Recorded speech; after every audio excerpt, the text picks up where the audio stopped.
दोहरा रहा है, मेरे भाई मुझे आपका वोट नहीं चाहिए, मुझे आपकी दुआ चाहिए, इसलिए यहाँ आए। वोट लेने वाले तो तमाम देश में बैठे हुए, हम आपकी दुआ लेने आए और आपकी दुआ से बिहार में वो व्यवस्था बनाएंगे कि जो चीज आप वर्षों से दशकों से अपने बच्चों के लिए करना चाहते हैं वो करके आपको दिखाया जाएगा। और एक और भरोसा रखिए, जो लोग भी प्रशांत किशोर को जानते हैं, अगर हमने आपकी मदद से, आपके दुआओं से बिहार में ये व्यवस्था बना दी तो लिख के रखिए, ये बिहार से शुरू हो रहा है लेकिन बिहार में रुकेगा नहीं, ये रुकने वाला नहीं है।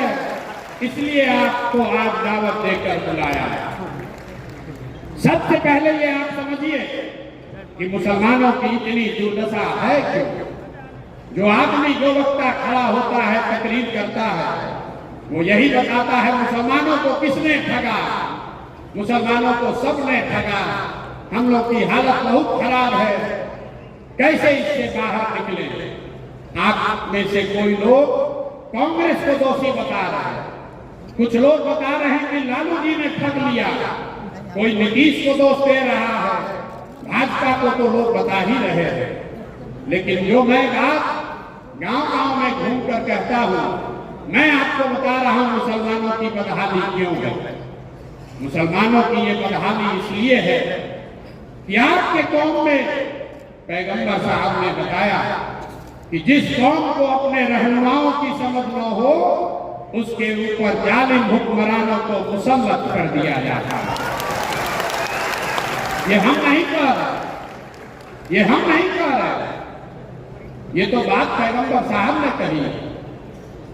अगर आपको लगता है कि जो भी हुक्मरान है, किसी दल का हो, कोई भी व्यक्ति है, अगर वो जालिम है या आपके बच्चों की चिंता उसको नहीं है, तो बात अगर पैगंबर साहब ने कही है तो वो गलत नहीं हो सकती है।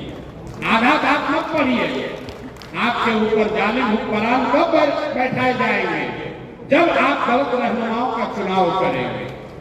तो आपने पीछे जिसको भी चुना, उसको चुनने में जो गलती हुई, उसी वजह से आज आपकी ये बदहाली है। सच्चर कमेटी का रिपोर्ट हर मुसलमान पढ़ता बताता है। सच्चर कमेटी के रिपोर्ट में बताया गया कि इस देश में दलितों के बाद सबसे ज्यादा गरीब, पिछड़ा, बदहाल अगर कोई है तो वो मुसलमान है। तो मेरे भाई, सच्चर कमेटी का रिपोर्ट आया 2006 में। 2006 से पहले, आजादी के बाद 2006 तक इस देश में भाजपा का शासन नहीं था। तब तो उन्हीं लोगों का शासन था जिसको आपने अपना रहनुमा बनाया है।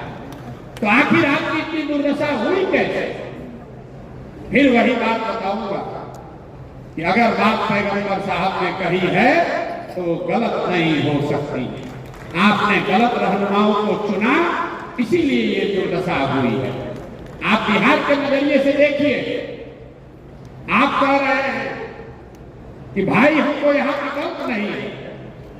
मेरे आपको 2014 में नीतीश कुमार के तौर पर एक विकल्प मिला था। आज मैं नीतीश के विरोध में खड़ा हूं, लेकिन 2014 में नीतीश कुमार ने मुसलमानों के साथ कोई गलती, धोखा नहीं किया था। आपको याद होगा 2010 में जब नीतीश और भाजपा की सरकार चल रही थी बिहार में, तो 2010 के विधानसभा चुनाव में यही नीतीश कुमार है जिसने नरेंद्र मोदी को बिहार में घुसने नहीं दिया। 2005 से लेकर 2014, 12, 13, 14 तक आपके लिए नीतीश कुमार ने कुछ अलग से किया हो या न किया हो, बिहार में जो काम हुआ उसका थोड़ा बहुत फायदा मुसलमानों को भी हुआ। आपके साथ कुछ गलत नहीं हुआ। तब आपको नीतीश कुमार को अपना रहनुमा बनाना चाहिए था।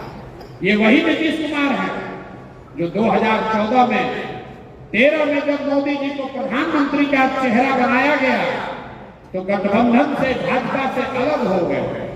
लेकिन वही नीतीश कुमार जब 2014 में लोकसभा चुनाव लड़ने आए तो मुसलमानों ने उनको अपना रहनुमा, अपना रहबर नहीं बनाया। आपने उनकी मिट्टी पलीज कराया। ये आपकी सोच है। और वही नीतीश कुमार अभी 2 महीना लोकसभा चुनाव के पहले सीएए पर आपके खिलाफ वोट देने के बाद, 2017 में आपको ठगने के बाद, वही नीतीश कुमार फिर जब इंडिया अलायंस में चले गए तब आपको उनको अपना रहनुमा नहीं मानना चाहिए था। लेकिन मुसलमानों को लगा कि नीतीश कुमार अब हमारा नया रहनुमा हो सकता। तो जब नीतीश कुमार को रहनुमा बनाना चाहिए था तब आपने नीतीश को छोड़कर लालटेन पकड़ लिया। और जब नीतीश पर भरोसा नहीं करना चाहिए था तब आप उसमें रहनुमा खोज रहे थे। इसलिए आपको दोनों बार ठगना सहन करना पड़ा। अगर आप अपने सही रहनुमाओं का चुनाव नहीं करेंगे तो जीवन में कभी भी आपके पास खुशहाली नहीं आ सकती। आप चुनाव चाहे जिसका भी कर लें। बिहार में 30-35 साल से आप लोग लालटेन को, लालू जी को, राजद को वोट करते हैं। भाई कोई राजनीति में वोट किसी को क्यों करता? वोट करने की 3 ही वजह है। एक, आप वोट करते हैं अपने और अपने बच्चों के विकास के लिए। दूसरा, आप वोट करते हैं अपनी राजनीतिक भागीदारी के लिए। तीसरा, आप वोट करते हैं अपने राजनीतिक विरोधी को हराने के लिए। आप छोड़िए जन सुराज की बात, आप इन तीनों पैमानों पर अपने 30 वर्ष के निर्णयों को कसकर देखिए। विकास आपको मिला नहीं। आज बिहार में दलितों के बाद सबसे गरीब और पिछड़ा अगर कोई है तो मुसलमान है। यहाँ बैठा हुआ हर मुसलमान मानेगा कि लालू जी के राज में मुसलमानों का कोई विकास नहीं हुआ। लेकिन फिर मुसलमान कहता है चलिए विकास नहीं हुआ, कम से कम हमको अपनी सुरक्षा है, हमारी भागीदारी है, हमारे दल की सरकार है। तो उस चीज को जांच कर देखिए। आबादी के हिसाब से मुसलमानों के 40 विधायक होने चाहिए। 40 विधायक होना चाहिए बिहार में मुस्लिम समाज का, है 19। लेकिन ये चिंता का कारण नहीं है। ये आपको चिंता का कारण लगता है कि मुसलमानों के विधायक 40 नहीं है। वो इसलिए नहीं है कि दल वाले आपको टिकट नहीं देते। चिंता का कारण क्या है ये मैं आपको अभी बताता हूं। बिहार में आबादी के हिसाब से 1650 के आसपास मुखिया और सरपंच होने चाहिए। लेकिन बिहार में 1200 से कम मुखिया ही मुस्लिम समाज के हैं। बिहार में आबादी के हिसाब से 27,500 वार्ड सदस्य मुस्लिम होने चाहिए, हैं 11,000 से कम। ऐसा क्यों है? वहां तो आपको आजादी का टिकट का इंतजार नहीं करना। ये आंकड़ा बता रहा है कि कहीं न कहीं मुस्लिम समाज में राजनीति को लेकर जो जागरूकता होनी चाहिए वो खत्म हो गई है।